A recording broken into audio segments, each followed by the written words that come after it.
자, 한 절씩 교독하도록 하겠습니다. 내가 백성 앞에서 세울 규례는 이러하니라.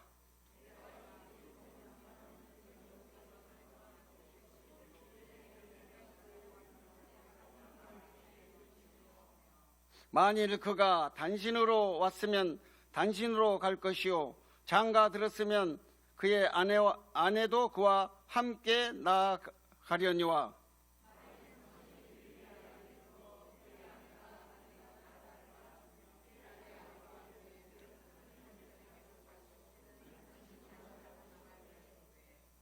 만일 종이 분명히 말하기를 내가 상전과 내 처자를 사랑하니 나가서 자유인이 되지 않겠노라 하면, 다 같이 함께 합니다. 상전이 그를 데리고 재판장에게로 갈 것이요, 또 그를 문회나 문설주 앞에 데리고 가서 그에게다가 송곳으로 그 길을 뚫을 것이라.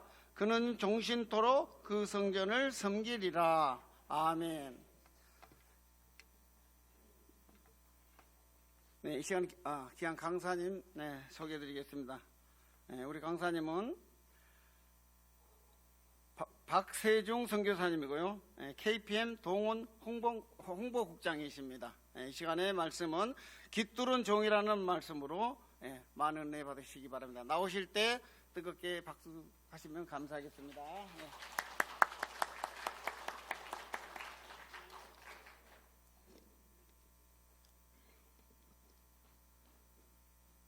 各位弟兄姊妹下午好， 형제자매 여러분 안녕하십니까?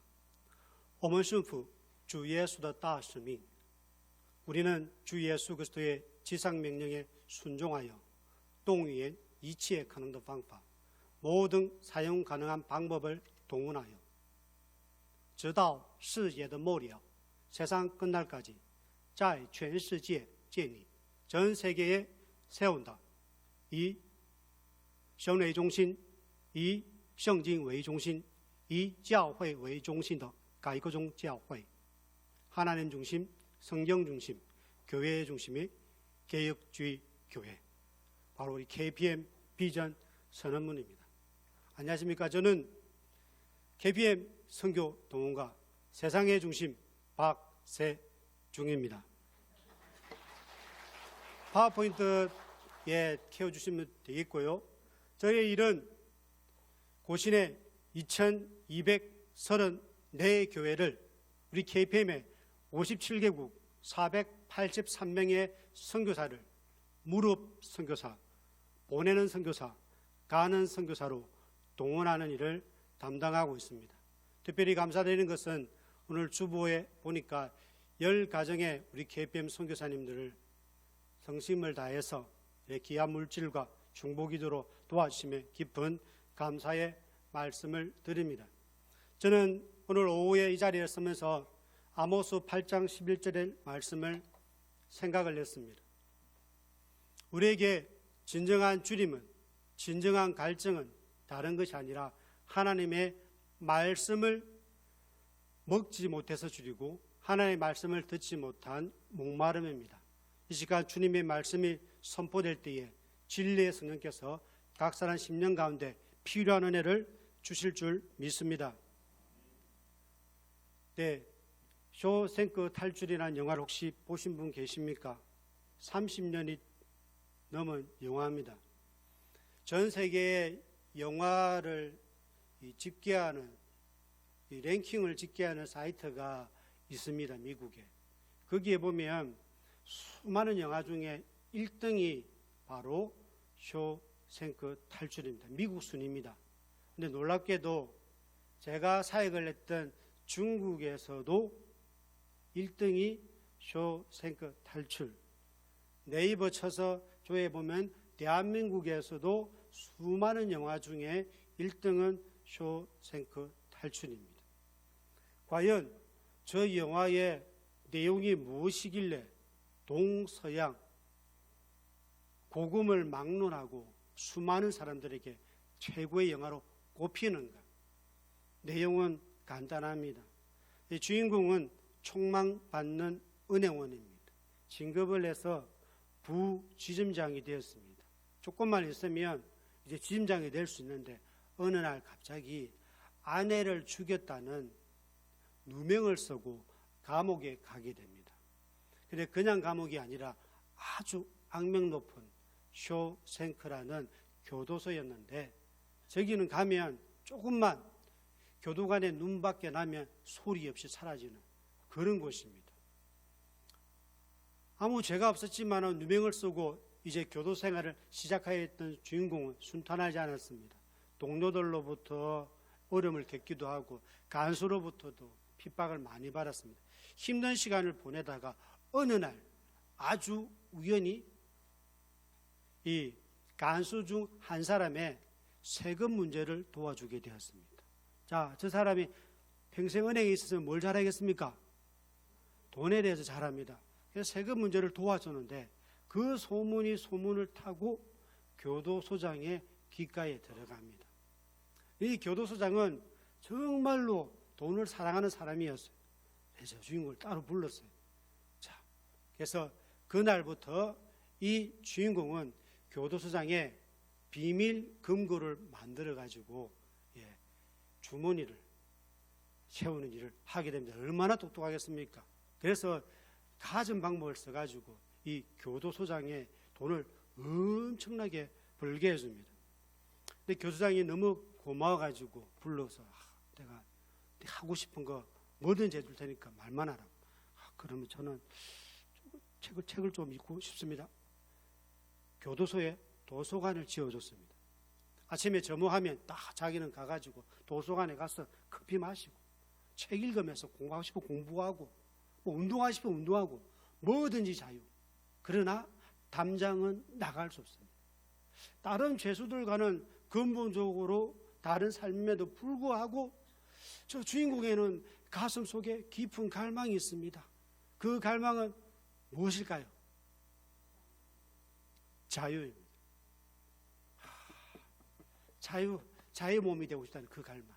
그래서 그는 마음에 결정하고 계획을 세웁니다. 탈옥을 하기로.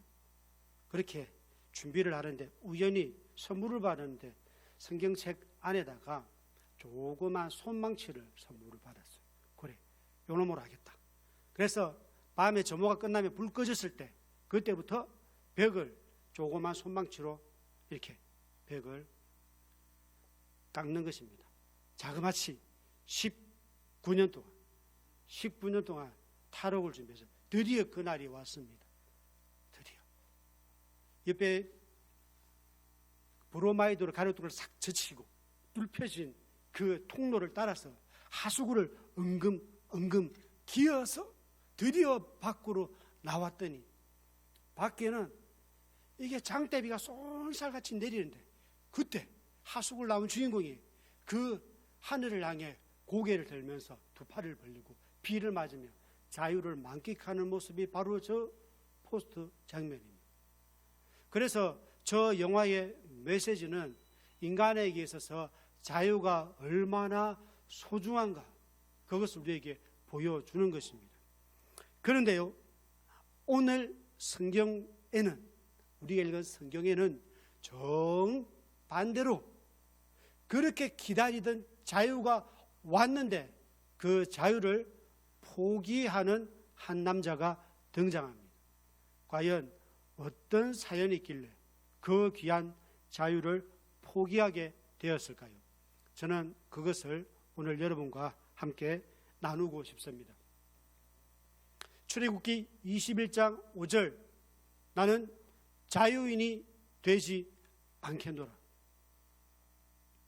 여러분, 출애굽기는 세 가지로 이루어져 있습니다. 대부분 첫 번째는 10가지 재앙 맞죠? 그게 바로 1장부터 18장까지 10번째 재앙 이후에 홍해를 건너서 시내산까지 도착하는 것이 1부터 18장 첫 번째 파트는 애굽을 빠져나오는 것. 애굽을 빠져나온 목적이 무엇입니까? 저것은 이스라엘의 정치적 해방이 아니라 하나님은 우리 하나님이 되고 우리는 하나님이 백성이 된다는 약속을 하는 것입니다. 그것을 언약이라고 하고 무슨 산에서? 시내산에서 그래서 성경학자들은 저것을 신의 산 언약이라 했고, 그것은 출애굽기의 가장 중앙에 19장부터 24장까지 걸쳐서 이야기하고 있습니다. 그러면 출애굽의 목적이 무엇입니까? 우리가 하나님과 영원히 함께 사는 것입니다. 그것을 상징으로 보여주는 게 뭐죠? 성막입니다. 성막이 성전으로, 성전이 교회로. 그래서 출애굽기의 마지막 부분부터는 25장에서 40장까지 성막에 대한 내용이 나오고, 출애굽기의 결론은 그 여호와의 성막, 회막에 여호와의 영광이 가득하다는 것으로 끝을 맺고 있습니다. 그래서 출애굽기가 저렇게 세 부분으로 나누어져 있는데, 오늘 본문은 바로 그 중간에 시내산 언약에 대한 부분이죠.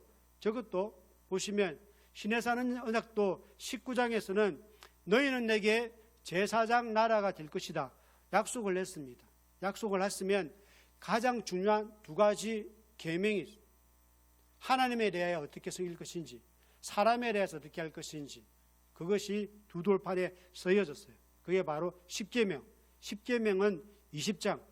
십계명이 아주 중요한 원리라면 그것을 디테일하게 세부적인 조항으로 나가야 되겠죠.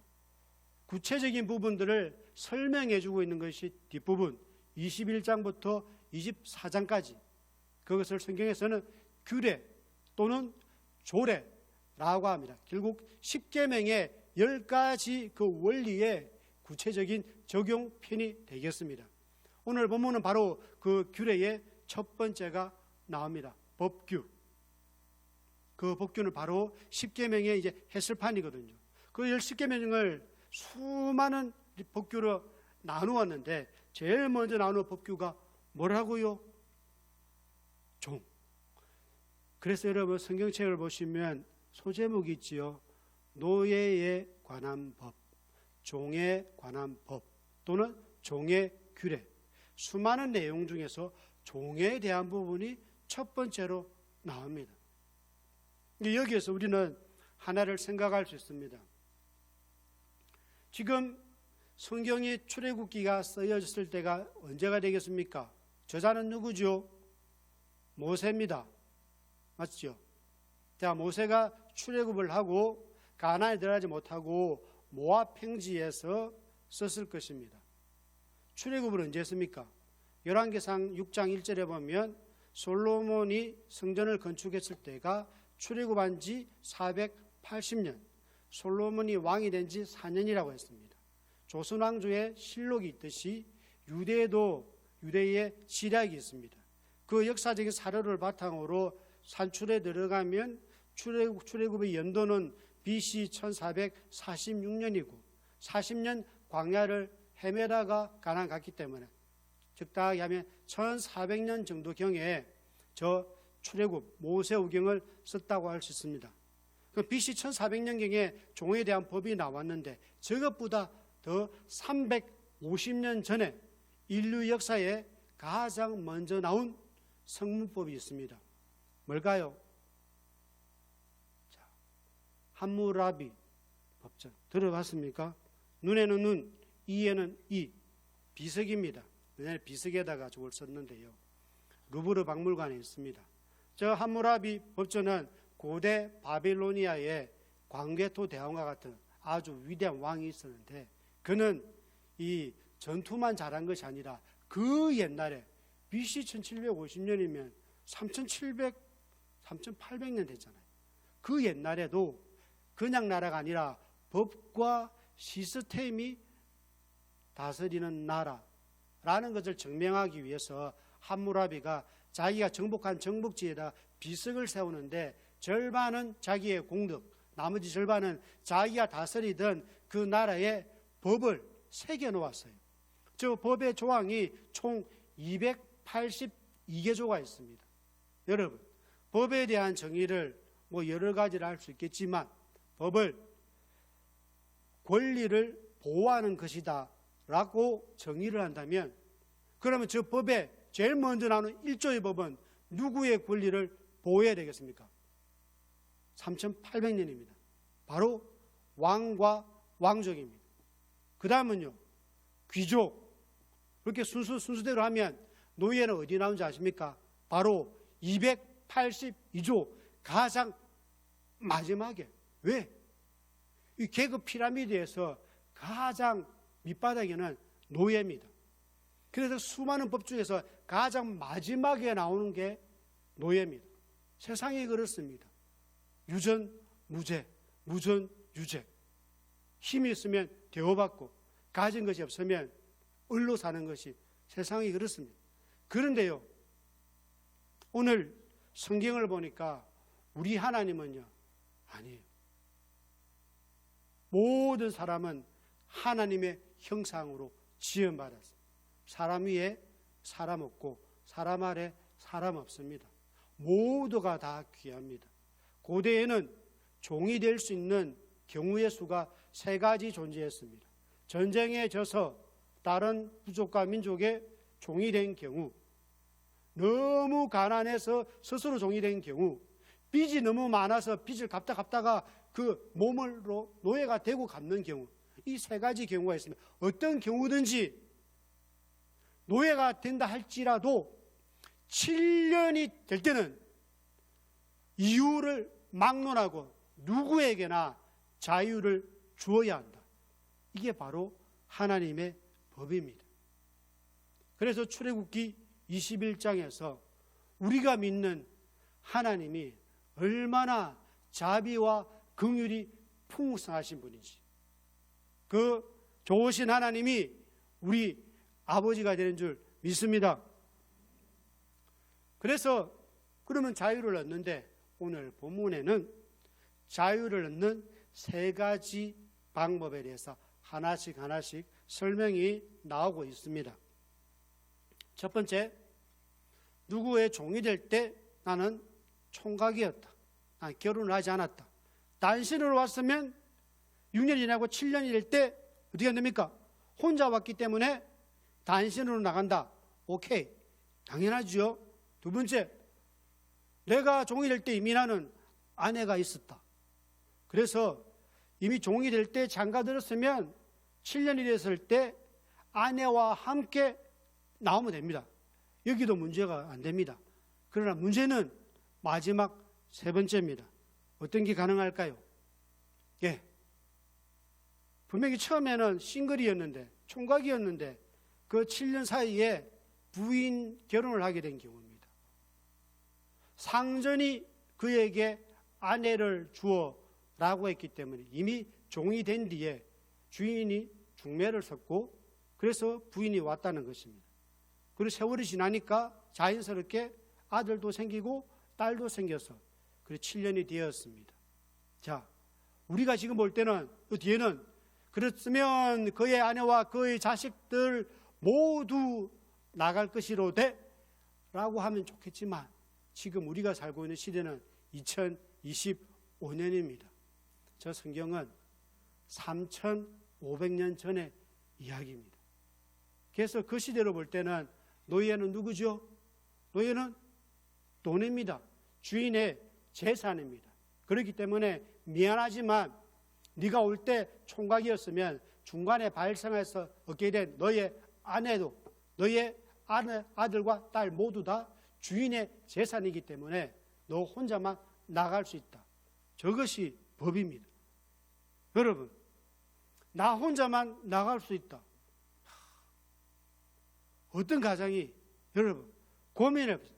자유가 귀하지만 내가 그렇게 찾는 자유가 처자식을 버리고 나 혼자 자유의 몸이 된다면 어떻게 하겠습니까? 고민 끝에 이 사람의 결론은 뭐가 돼야 되겠습니까? 생각해 보세요. 무슨 결론? 그러니까 오전에 어떻게 되겠습니까? 뭐라 해야 되겠죠?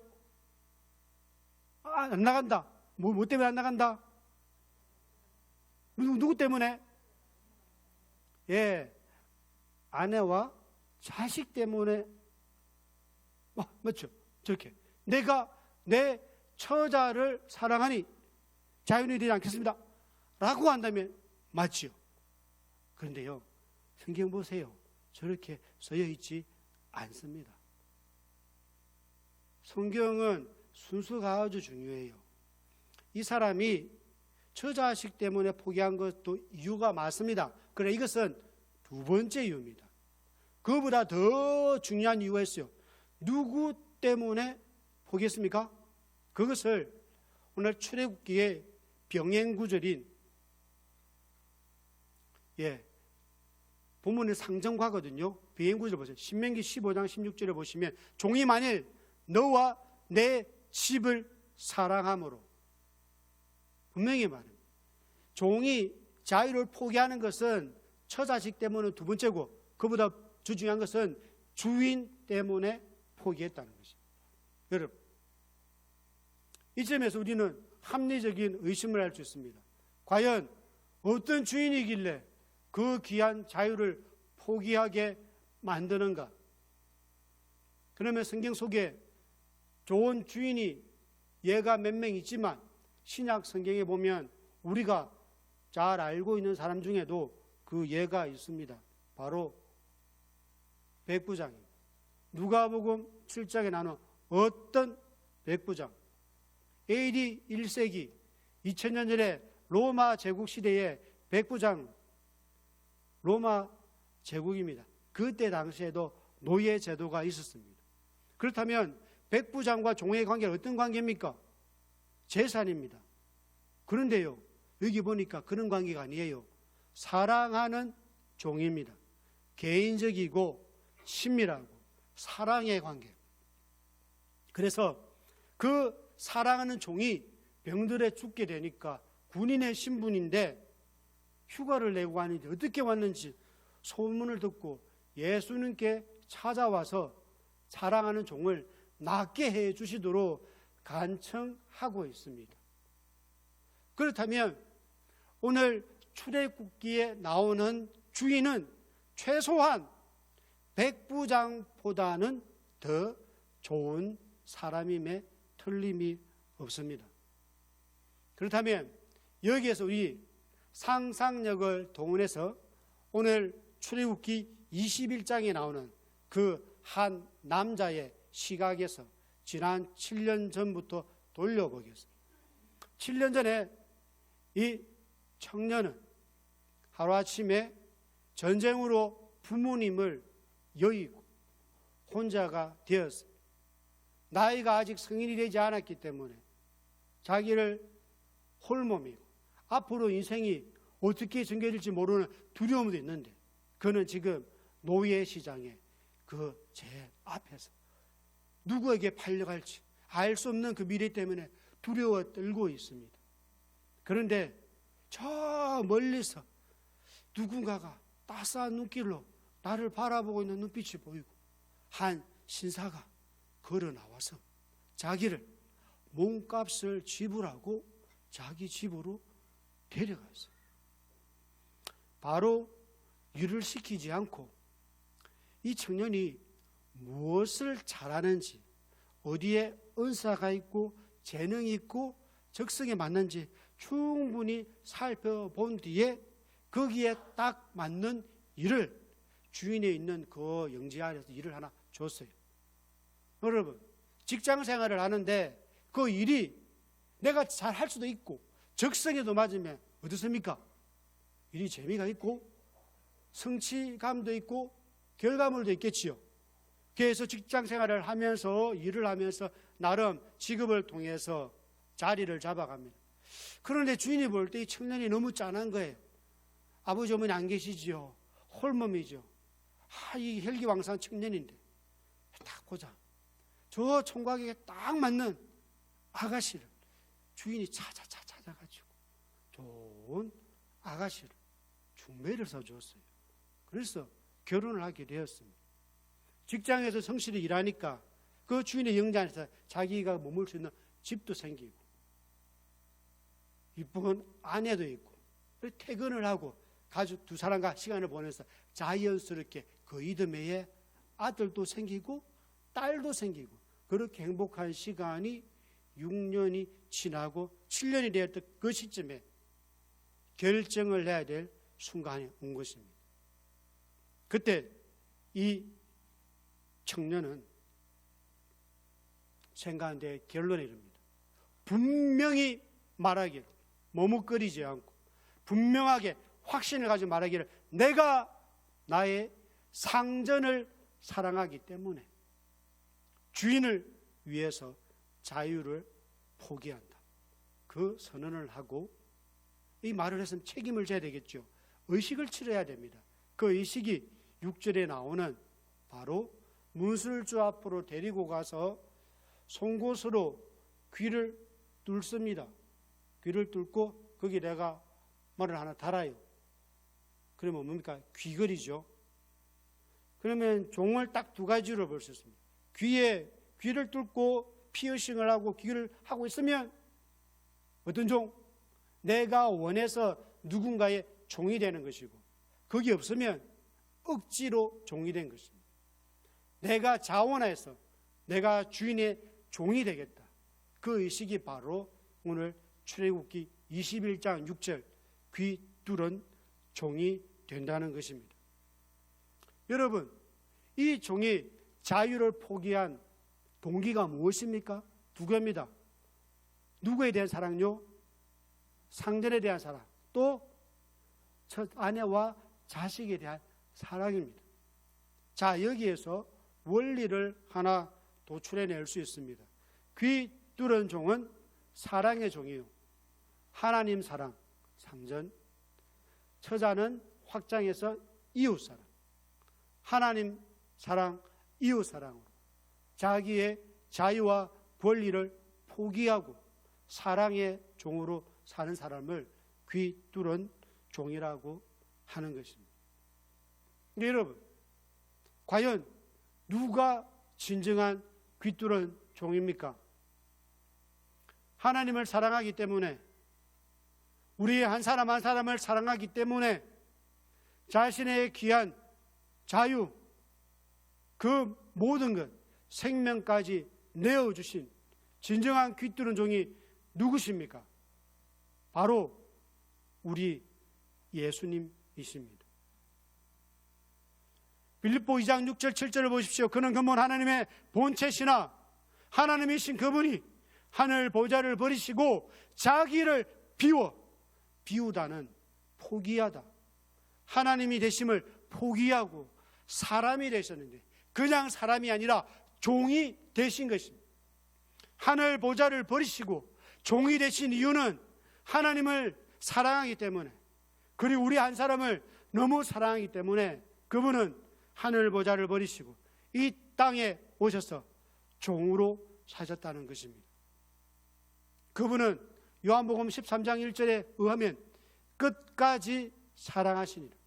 그분의 삶은 끝까지 사랑의 종으로, 마지막에 그분의 행적도 나를 팔자가 가룟 유다라는 것을 알고 있음에도 불구하고 유다의 발까지도 씻겨주시는, 겉옷을 벗고 수건을 가져다 허리에 두르시고 대야에 물을 뜨는, 발을 씻는 이 모든 행위는 주인이 아닌 하인해야 되는 행위임에도 불구하고 우리 주님은 제자들의 발을 씻겨주시는 섬김의 종으로, 사랑의 종으로 그의 삶을 사셨습니다. 그분은 섬김을 받으려 함이 아니라 섬기기 위해서 오셨다고 하셨습니다. 그 주님이 하셔야 되는 가장 중요한, 그 종으로 오셔서 해야 될 가장 중요한 의무를 이사야서 보시면, 이사야서 총 66장 중에 4번에 걸쳐서 43장, 49장, 51장, 53장에 4번에 걸쳐서 종의 노래라는 이름으로 메시아에 대한 예언이 나옵니다. 그 종의 노래에서 가장 클라이막스는 바로 이사야 53장 5절이 되겠습니다. 그가 찔림은 우리의 허물 때문이요 그가 상함은 우리의 죄악 때문이라. 그가 징계를 받음으로 우리는 평화를 누리고 그가 채찍에 맞음으로 우리는 나음을 받았도다. 그 종의 노래, 예수님은 이사야서 53장 5절이 말하는 그 종이 바로 자신임을 알고 있었고, 그 종이 되기 위해서 그분은 십자가를 지셨던 것입니다. 십자가 사건이 지나고 그분의 가장 가까이에서 예수님을 지켜보았던 베드로는 후일 베드로 전서 2장 24절에서 동일하게 이사야서 53장 5절을 재인용합니다. 그가 채찍에 맞음으로 너희는 나음을 얻나니. 바로 그 종이 예수님이다. 예수님이 바로 채찍에 맞으신 종, 우리의 구원자이다 라고 베드로는 이야기하고 있습니다. 요한복음 20장 27절로 28절을 보십시오. 도마가 옆구리를 보았을 때 그 주님은 옆구리의 창에 찔렸습니다. 우리 주님은 귀가 아닌 옆구리가 뚫리신 바로 진정한 종이십니다. 여러분, 이것을 정말로 우리가 믿는다면 바울처럼 우리도 동일하게 에베소 1장 2절 주 예수 그리스도, 예수님은 우리의 진정한 주인이시다 라고 고백할 수 있는 것입니다. 이것에 동의한다면 우리 또한 귀 뚫은 종임을 우리는 보게 됩니다. 하나님 사랑, 이웃 사랑, 저 두 가지 원리를 가지고 귀 뚫은 종으로, 사랑의 종으로 사는 것이 우리가 살아가야 될 그리스도인의 삶입니다.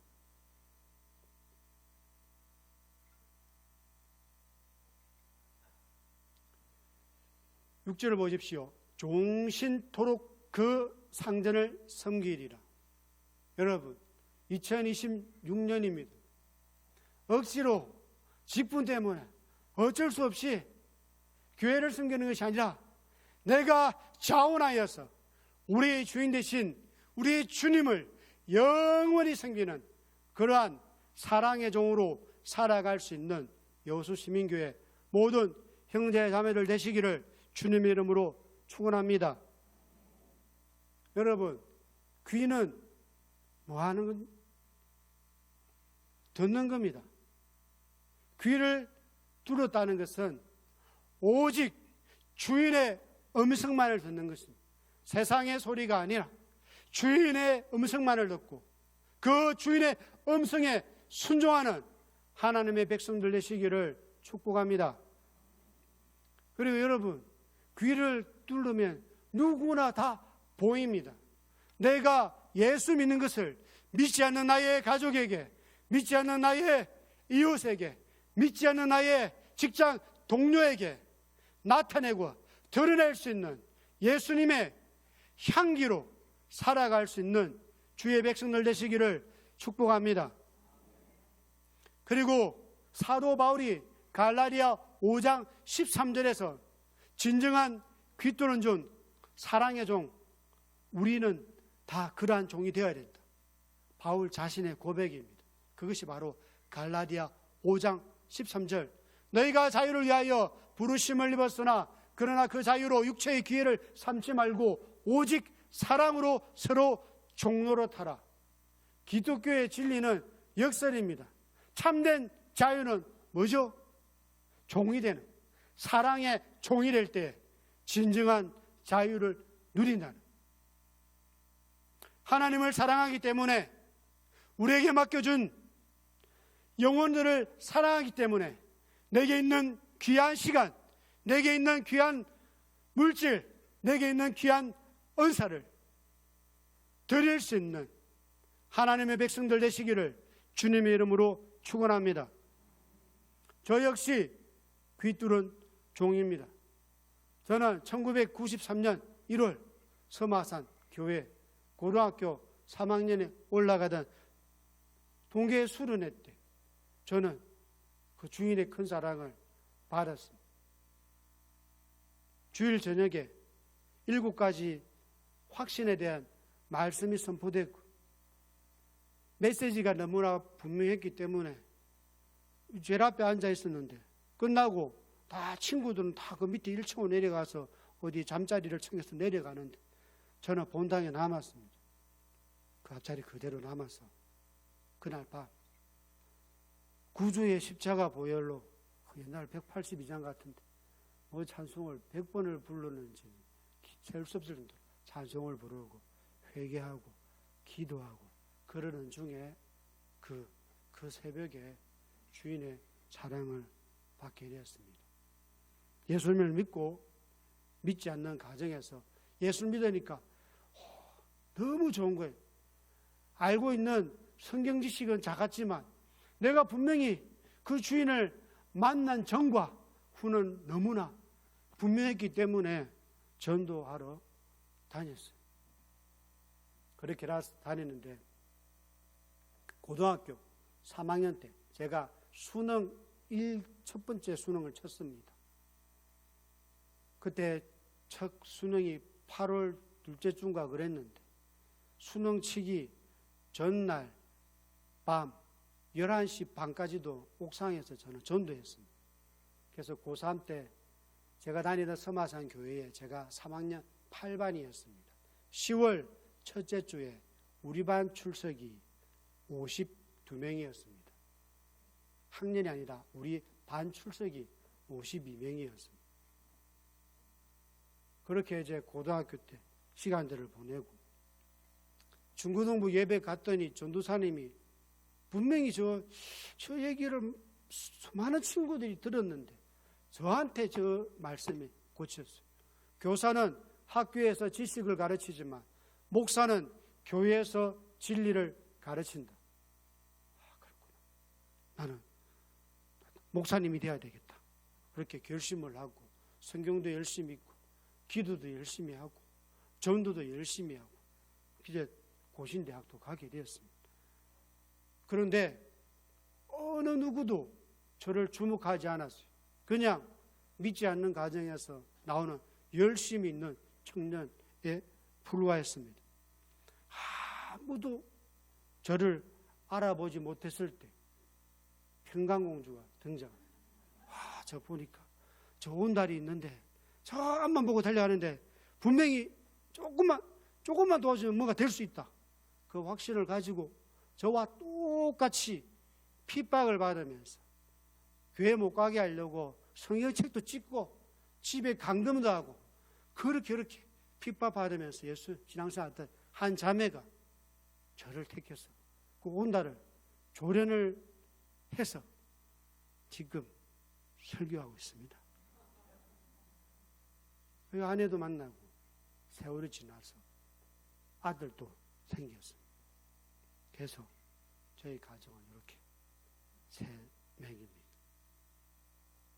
어느 날 예수님을 믿고 지난 시간들을 쭉 돌이켜보는데 내 인생에 가장 절망적이었던 순간에 내가 좋은 주인을 만나서 아내도 없고 아들도 없고 이렇게 행복한 가정을 이루어서 살고 있는데 다시 모든 것이 바로 그 주인의 은혜 때문이구나. 내가 오늘 이 자리까지 오기까지 주인 되신 주님께서 베푸르신 그 은혜들을 생각을 할 때에 시편 116편 12절 내게 주신 모든 은혜를 내가 여호와께 무엇으로 보답할까? 저희의 결론은 선교사가 되는 것이었습니다. 그래서 중국 선교사가 되어 주인의 은혜에 보답하리라. 저는 2012년도 우리 고신교회에 총회의 파송을 받고 중국 선교사로 13년간 사역을 하였습니다.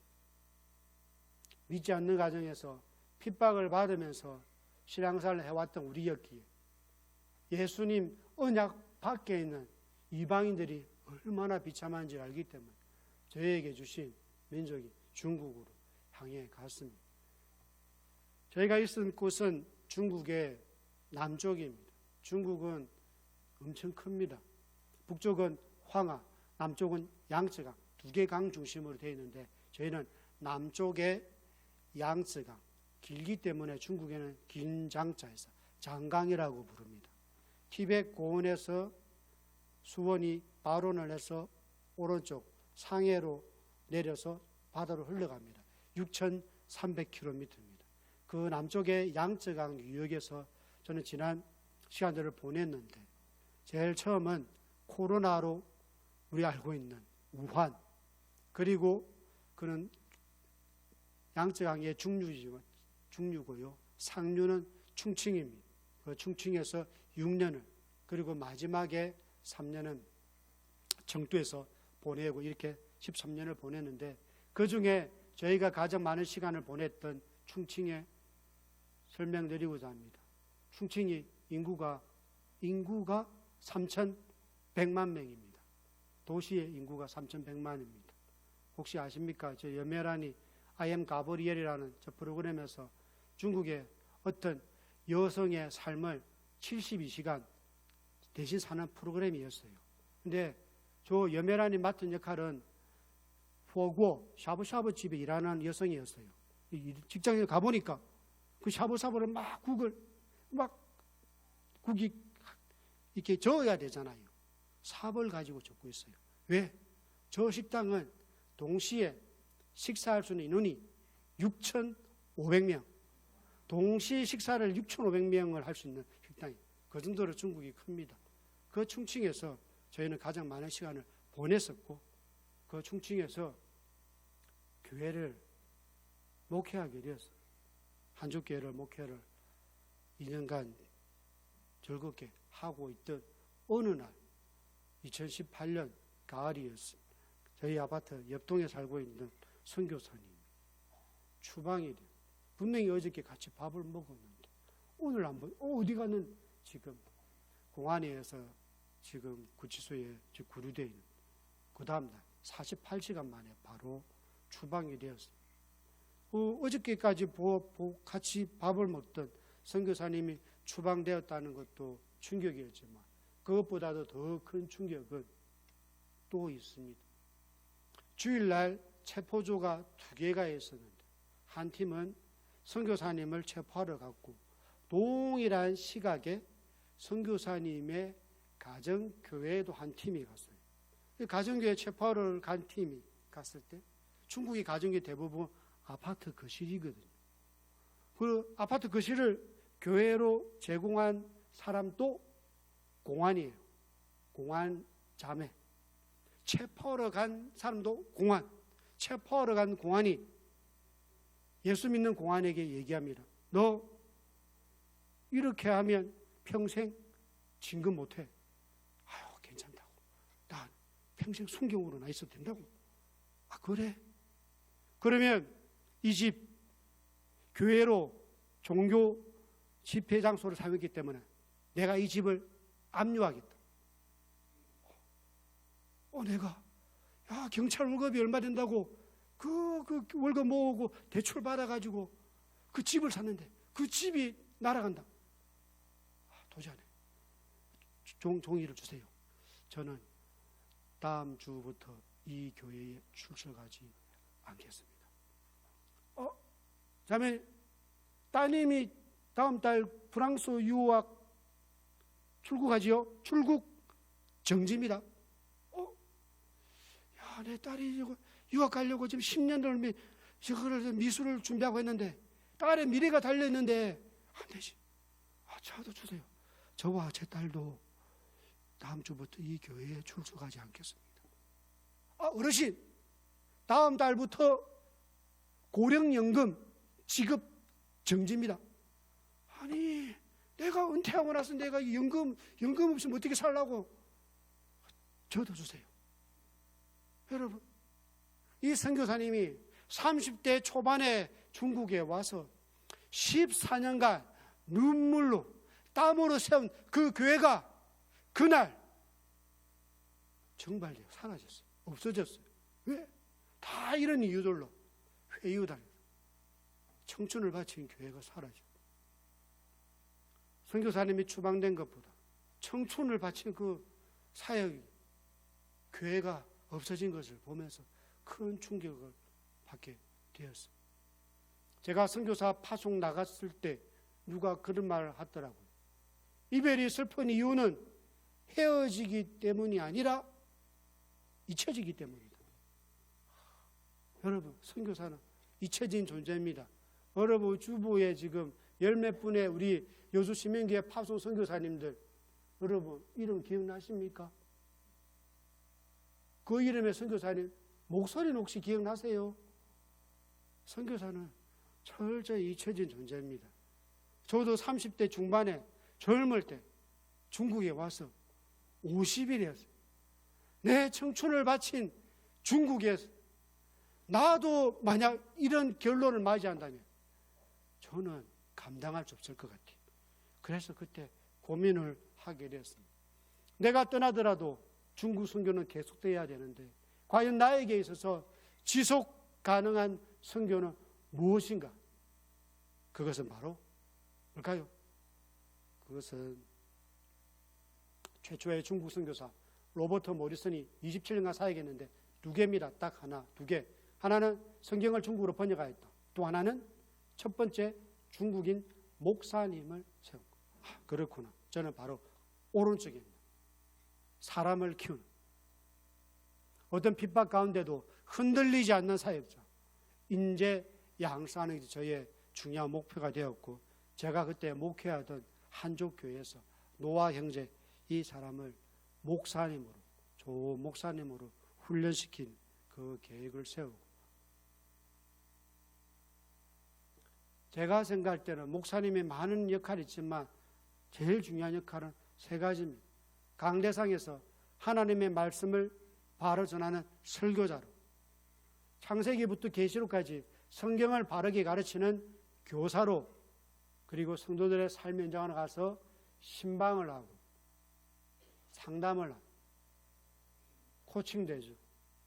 목자로 저 세 가지를 할 수 있도록 도제식 교육, 설교하는 법, 설교자 학교 훈련만 5년, 제가 만들어준 설교만 200편, 소그룹도 계속 데리고 다니면서 신방도 다 보여주고 그렇게 해서 결국에는 이 전도사님께서 2021년 3월에 노아 형제가 전도사님이 되었습니다.